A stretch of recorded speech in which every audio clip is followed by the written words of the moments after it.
I was speaking about the parents and the children. Wallahi, it's a topic. It's a huge topic. The love.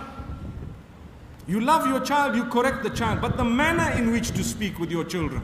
You know, many times, a typical scenario, mom and dad, or sometimes mom, sometimes both of them do not participate in the lives of their children for many years. They don't discuss topics, they are closed. You know, our fathers and our forefathers, their generations were different. They did not used to speak. I've never heard my dad tell my mom, I love you, but I know he probably loves her more than the love we understand when we say I love you to our own spouses. Hey, that doesn't mean I don't love my family. I do, mashallah.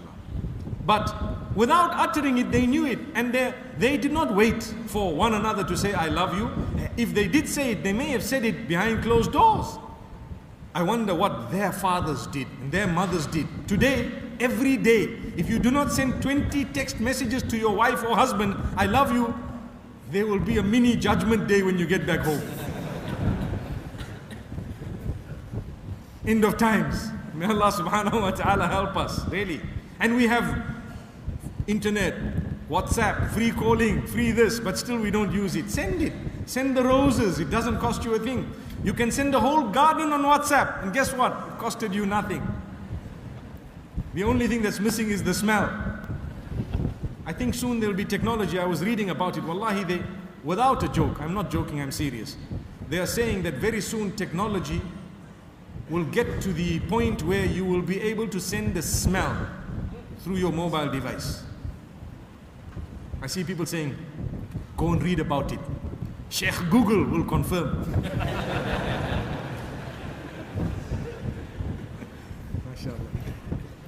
My brothers and sisters, so it's very important for us to know that while technology has advanced and communication has been made so easy with people who are very far away from you, we sometimes forget those who are the nearest.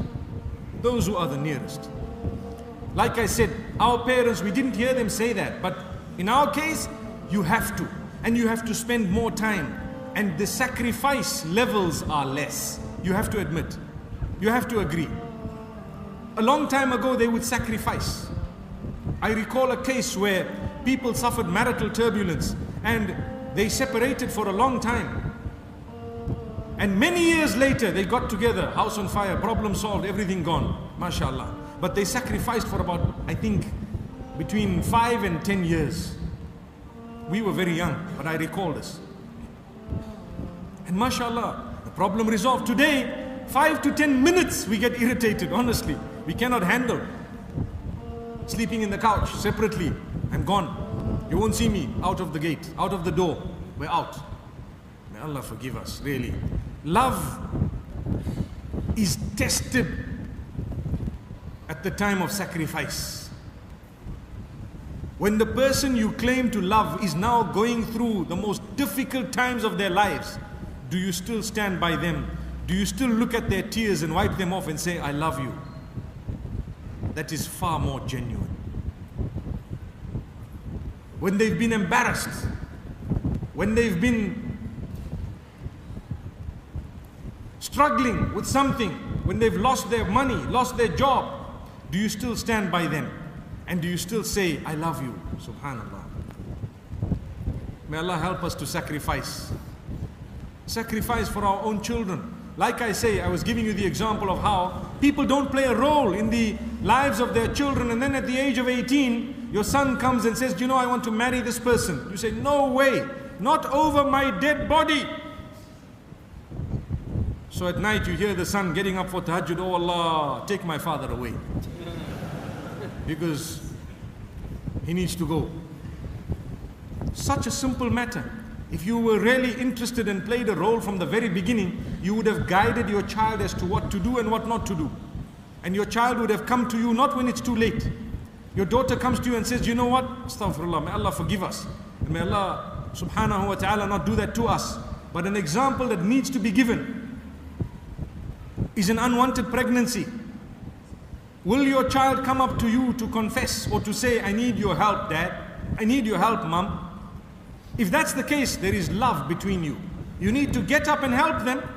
If you don't, they will get help from somewhere else. You may lose them even as a Muslim. They made a mistake, very bad. Is it happening? It's happening. In our communities? Yes, in our communities. How are they dealing with it? Well, go and find out. If that happens in your case, may Allah never make it happen to us. But if it does, and it may, and it can, you need to know how to deal with it. True love would make you stand up, rise to the occasion, embrace your child. Say, child, I'm very, very let down by what you've done, but let's see how we can deal with this. Let's see how best we can deal with this.